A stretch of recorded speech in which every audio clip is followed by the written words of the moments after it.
What's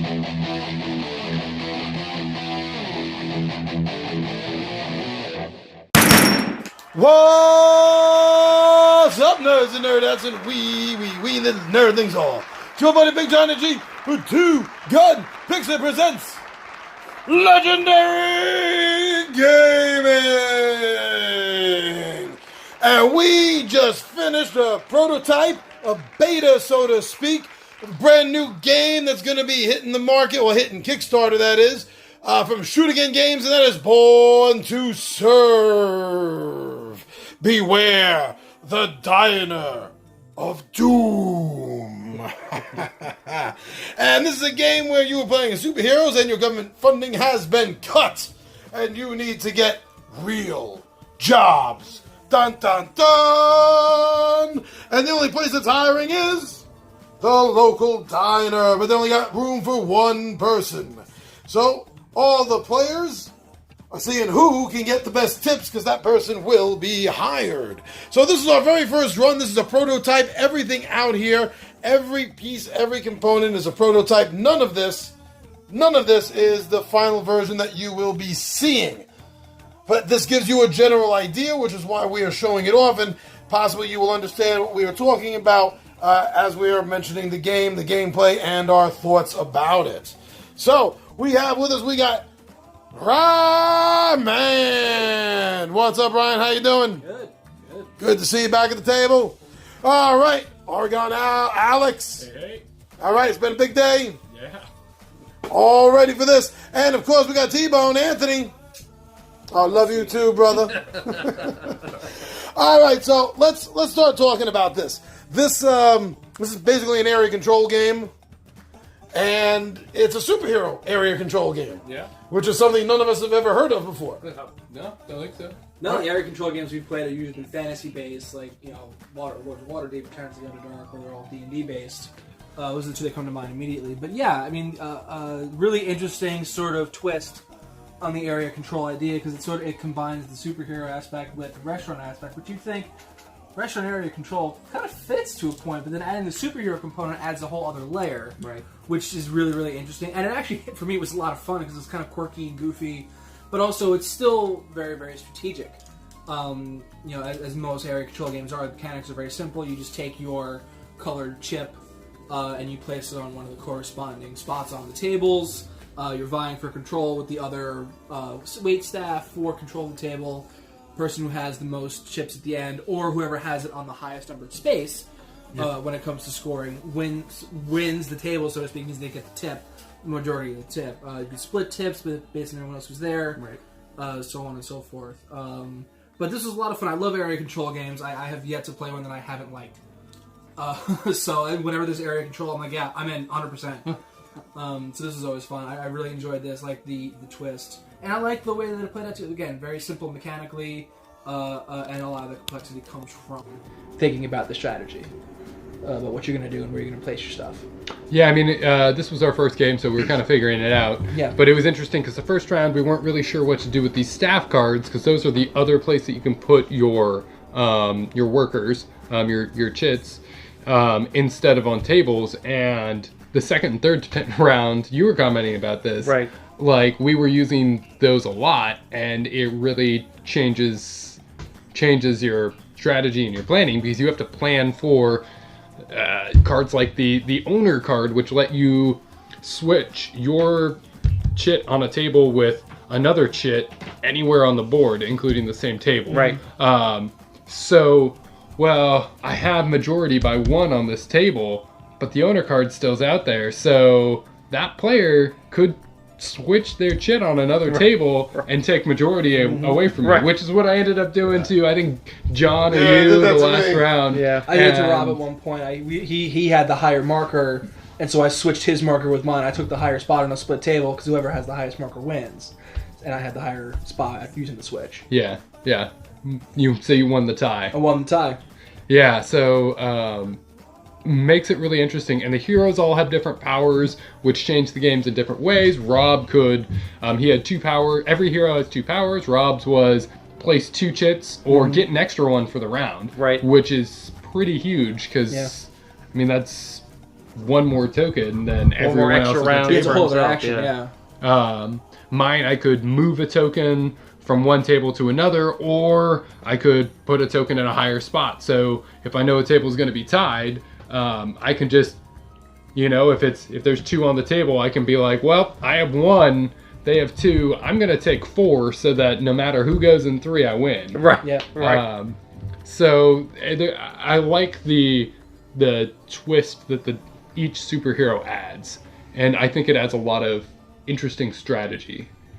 Yeah, you really have to be aware of not only the table and how many chips you're putting down, but you also got to take into account, like Alex was saying, the other player's powers on top of the weight staff that is there. So, like Alex was saying, you could think you're going to win a table. Maybe not. Maybe somebody's going to take the magic card, or maybe like the power that I had, where I can actually, if I have at least 2 remaining chips, I could put it on the table. So if Alex has table seat 1, in 1 round I could put 2 and 3 and say, that's it, I'll take the table. You were using Nuclear Nelly, weren't you? I was using Nuclear Nelly, right. She also had the other power where I can actually take one of my tokens and make it a priority and turn it over to the extra dollar sign. I like the fact that you could double up on points. Yeah. So if you won the table and you wanted to get rid of 2 of your chips, you send them off into the Phantom luxurious Superman 2 Phantom Zone, and you throw them right in there, and you can watch them spin in space and everything. This is It's Phantom fantastic. Realm, not Phantom. Not the Phantom Zone. This is copyright. Excuse me. That's right, Phantom Realm, not Phantom Zone. My DC, Warner Brothers, don't sue us. Sorry. But on top of that, you really, like I've always said to all these kind of games, if you have good people sitting at a table who know how to play strategy and are just whimsically throwing down a chip, well, you're going to be in for a good long game. Now, the whole concept of prioritizing a table. Now, this is an area control game, but that's a sort of different mechanism kind of concept that I've played or seen in other area control games. How did you think that affected the game, and explain to them what you mean by the prioritizing of the table that you just mentioned? So the prioritizing just means that one of your chips, you flip over to, they're double-sided. One shows the symbol for your set of tokens. The other one has the same color, but it adds a dollar sign. This corresponds directly to whatever the tip of the table is, marked by the cards. So that means if I was to place the priority token there, that means this table is going to be worth $7 plus the priority number, meaning that it'll be worth $8 instead of $7, bringing into extra points. It adds another component because instead of it just being, well, this section is worth this many points, which is what most area control games are. Like, okay, if I have this building, it's going to give me another 4 points at the end of the round. It sort of changes the dynamic because it's actually twofold. Because every table is going to be worth a different point value because the cards are always changing. Once the table is scored, right, the card comes off, new card comes out with a different value, potentially. So then you can sort of change, well, okay, this is a lower value card. If I start putting my +1 tokens on there, I can bump this up. Right. Or I can really buff up one that's high already. I think there's a $10 card and take out, it like to random, the next level. But yeah, you can really, really, really adjust it and sort of... it gives you that priority because you're thinking of like, okay, I need to make sure I get this table down because I put because you only get 1 + 1 per round. So you have to be right. It's not like you can have multiples out there. Yeah, there's some powers that let you do. I had a power that let me have an extra +1. Right. On a given round, so instead of having 1, I had 2.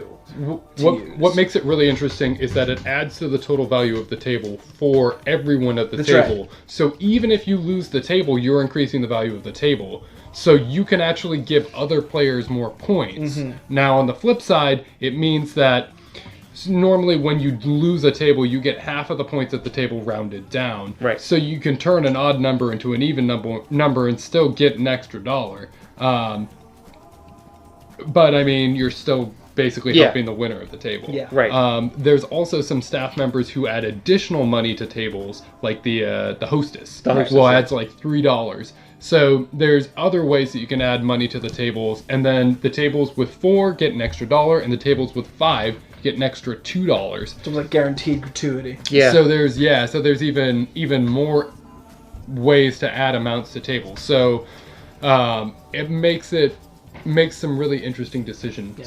that you can make. And again, with these priority tokens, these +1, it makes cards like the Owner that lets you swap tokens that much more powerful. Right.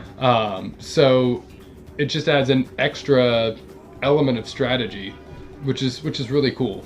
Well, I shouldn't even take into consideration the Owner card. You can move somebody's +1 to a table you already control and give yourself an extra bump. Give yourself- I didn't even think about That's that. what I ended up doing. He's learning That's right. things even after the game is over. So that's what I did to John the last Yeah, round. I Is I had totally blew right past me. Yeah, I had a table. Huh. We had a table of 3. John had a +1 and a normal on it, so he had 2 spots, and I had Yeah. one guy. I switched my +1 to take his normal guy off, Yeah, left his that was +1 the last there. round. Yeah, Like it. and so I won the table. Right. So I doubled my points there.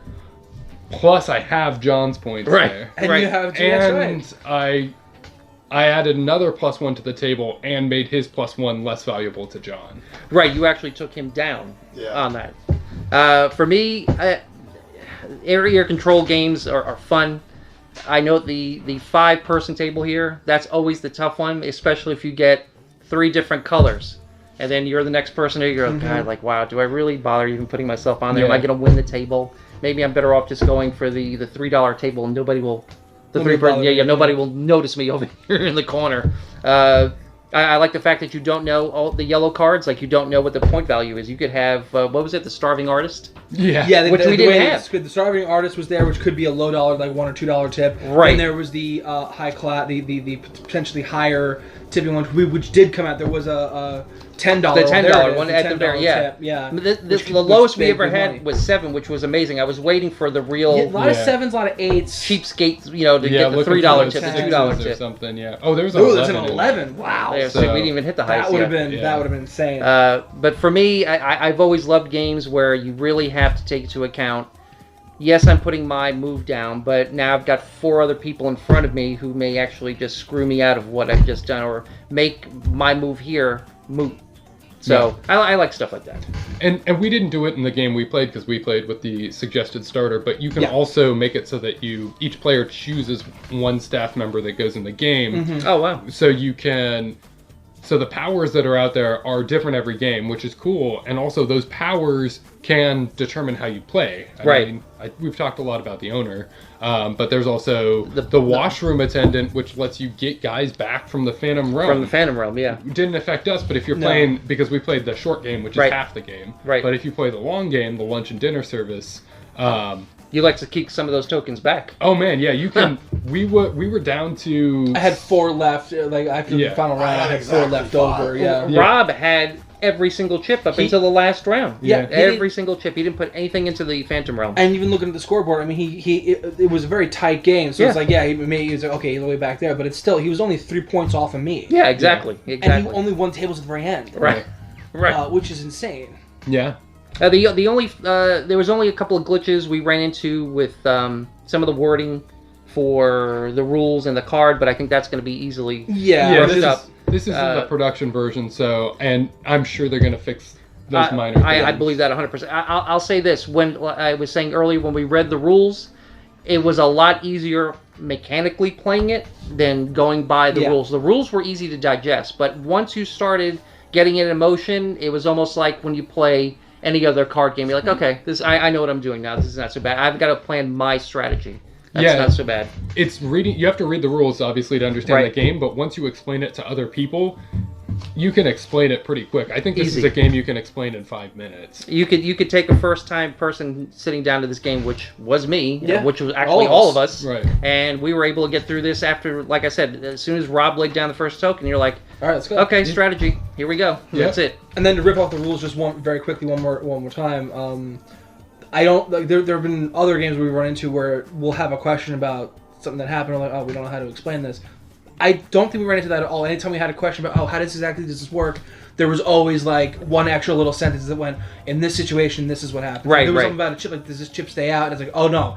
The next sentence it says, do Always this with explained this chip well. Yes. if you're Yeah. in this situation. So it always had something to explain away, which That's is with the busboy. yeah, it was with the we were like, Yeah. oh, how does this Yeah, work? the And it's Phantom like, Realm or yeah. not? And yes, it does. Yep. So every question that we had was answered in the rules, which is always good. The worst thing Always. you can end up with is I did this, and how does this actually work? And then you start doing house rules rules judgment. to make it, or looking up online to see what other people Right. did, Yeah. see if they figured it out. Right. See if there's some kind of revision online somewhere. But no, everything was here. It was right there, right in front of us. We just had to refer to the rule book, which gives me real high, even higher hopes And, for the final version. Well, the three of us, I don't think Anthony has yet, but the three of us, we're familiar with shoot again games. We've played everything that the Conspiracy, Bigfoot and Yep. Yeti, Looting Atlantis. So we know that the final product of their rules and everything, there's not going to be anything. It's It's always top very notch, concise. yeah. Yeah. Yeah, this is my first time playing a shoot again game, and I was literally ready to play it again. It was that fun. Like, as you can see, I finished in last, so I'm starting to rethink my strategy, and maybe I should change some things up next You time. like Rummy? Yeah. You like Rummy? I love Rummy. Yeah. Oh, then you will love Conspiracy and Bigfoot vs. Yeti. All right. Yeah. That's true. Yeah, I love Rummy. Yeah, and this is definitely a game that is simple enough rules-wise. I think this could be a gateway game. You can sit down, explain it to somebody, they'll understand it. I mean, there's deep strategy, so it's fulfilling for people who do play more games. There's a lot of decisions that make it interesting and competitive for a broad range of players. Oh, absolutely, and it's a all no holds bar. Yeah, you're not here to be buddies. You're trying to get tips from people. Yeah. So Yeah. it's fun. It's such an odd genre too, because you're getting out of work superheroes working at a diner for you're competing for one spot. I thought that was a pretty unique. Very fun idea. Yeah, very fun theming. You're working at Mel's Diner. Maybe this is what happens. This is what happens after the snap. Yeah. You got to go get a real job. Going to serve after this. Aesthetically, I thought it was nice. I like the Fallout-ish. Oh, the card. I keep thinking of the cola. Mm-hmm. I love that. So I like the way it Fallout looks. guy? Yeah. I think it's very cute. It's got that Saturday morning cartoon, old comic book look to it. I think it's great. I think it looks really nice. Yeah. And again, this is just a prototype too. And that's a prototype. Yeah, the psyched to prototype is see- impressive. Really, really excited to see what the final version is of this. This is going to come out looking great. You can tell. Yeah. It looks Yeah. great now. Yeah. That's And why, this is- I'm like, this is a prototype? Are you kidding? This is We a play really good prototypes where it's like prototype. just sheets of paper. It's like, okay, this is how it plays out. But no, this was amazing. And you both mentioned it. Everything looks exactly like an order check. yeah, the and guest check. the scoreboard is the guest check. Yeah, that was awesome. The powers look like order cards. So, That's freaking great. So it really combines both of the elements of it being a restaurant and it being superhero. They really went deep into it. Yeah. As far as like, let's make this They were all in on as the diner theming. as Yeah. possible. Yeah. All in on the theming. Yeah. Very impressive. They did a good job on it. It does. It kind of, the thematics of it sucks you in. Yeah. And how long do you think that took us to play it? 41 minutes? Is that what you timed us at? Yeah, I think it timed out about 40 minutes. I got to double check. So, I mean, that's pretty good for Yeah, that's not bad at a all. first game, and that was like a half game, so I would Right. imagine a full game would take about twice that. I'd say double it, yeah. Yeah, so, 80 know. minutes, 100, so. Yeah, probably like an What's this hour on the to a, box? it says an hour. So, Hour? yeah. I think that could be, that feels about right from the half game. Yeah. Yeah, I'd say an hour to... First game, maybe hour and a half. Yeah. If you play the full game for your first game. I would suggest playing the short order first. Just sure. to get a feel of it. Yeah. Yeah. Yeah, because then you learn how to play the game without, in half the time, and then you Right. can go back and play the full game and... You Have a can score blast. points in this fast. Oh, man. I went from 0 to 65 in one turn. Yeah, you were tailing in 5. I said, I'm in pretty good position. Up in the 30s and 40s, you got 5, and the next thing I know, you're zooming past me. Like, I had a huge Okay. jump. I had a huge lead Yeah. into the first turn. Yeah. And that's like the first turn of a new game. We're still trying to figure out. Like, what Yeah. the hell Right. am I doing? I think I scored something like 40 or 50 You points scored the a last ton round. Yeah. of points. It You was got half your insane. points in one turn. So, it was great. It was amazing to watch. I was in awe. You were hitting all the multipliers like a pinball. It'll be He was the pinball. it'll be interesting to see the final version whether they expand this point, this the point score, because I can see a full game going over 200. We were talking about that. Yeah, we played half the Yeah, game. because you're already up to 106. 3 of us got Yeah. over 100. Yeah. I think that's why in the prototype they gave us 200s. Yeah. That makes sense. That makes sense. There's also the Phantom Realm, which is going to make you score less because you have to pull guys back out of there. Yeah. So it'll be. We'll get throttled back pretty quickly. I'm excited to try the full game Agreed. Yeah. of this agreed. to see how adding in that second half. Managing your chips a little bit better. Mm-hmm. And Yeah. then having to use some of those other guys. Like You were saying it before. You're like, to Rob, who had none of his chips, you're like, you may be built for the long game because you have Yeah, I did. I said Every to him, I was like, single your strategy is going to be chip. great for the long game because we're all going to be scrounging. Meanwhile, you know, we're at all throwing out scraps, 2 to trying to 10, make like, sure- oh, double points, sure. Yeah. Double points for everybody. And that's why I was like, why wouldn't? And I was thinking the whole time, why wouldn't you want to score on 2 points? I'm like, that's why. That's why. 'Cause if you're playing the long game, you want to hold. You on really to gotta it. hold It's like, back, oh yeah, I'll yeah. just take the 1 on this one because you want to just throw down more chips to hold the table. Of course. But I'm only going to score on 1. Right. Yeah, so I mean, I think Rob would have won had we played a full Agreed, game. 'cause he because got there. we were all down to like 4 or 5 chips. 4 or 5 chips, yeah. And Rob had spent like 4 or 5 chips. So And had he like gets 10 an extra left. one. He And can he always can get play an more. extra one. So he would have had, He would have 3 done it. times as many. Wait, moves. not only did he get an As the extra rest one, of if he us. kept using to pull out of the the Phantom Zone, he would have had like almost unlimited turns. Yeah.